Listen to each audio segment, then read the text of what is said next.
সম্মানিত রোজাদার ভাই বোনেরা, আসসালামু আলাইকুম ওয়া রাহমাতুল্লাহি ওয়া বারাকাতুহু। আমরা জাতীয় সমিতি ঠাকুরগাঁ জেলা শাখা আজকে আমরা আইমাই মসজিদ আমরা এখানে বসছিলাম ঠাকুরগাঁ জেলা স্কুল মসজিদে, এবং সেখানে সদকাতুল ফিতর নির্ধারণ করা হয়।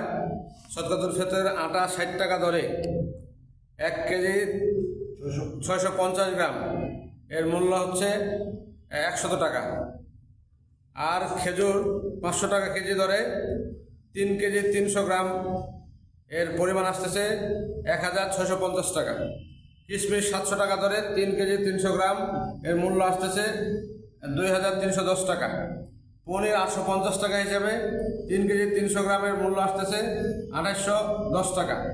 তাহলে আমরা আমাদের সাধ্য অনুযায়ী আটা দিয়ে দিলে 100 টাকা আমরা পরিশোধ করব, খেজুর দিয়ে দিলে আমরা 1650 টাকা পরিশোধ করব, কিশমিশ দিয়ে দিলে আমরা 2310 টাকা পরিশোধ করব, আর পনির দিয়ে দিলে আমরা 2810 টাকা প্রতিজনের জন্য আমরা এটা পরিশোধ করব। আর জাকাতের জন্য সর্বনিম্ন যেটা নেশাব ধার্য করা হলো সেটা হচ্ছে রৌপ্য বা রূপা 4000 টাকা দরে ভরি হিসাবে 52.5 তোলা বা 52.5 ভরি রূপার দাম আসতেছে 2,10,00,000 টাকা, অর্থাৎ 2,10,000 টাকা যার 1 বছর পরিমাণ থাকবে তার উপরে জাকাত দিতে হবে, এবং শতকরা 8 টাকা হিসাবে তাকে জাকাত প্রদান করতে হবে। আল্লাহ তাআলা তৌফিক দান করুন। আল্লাহুম্মা আমিন।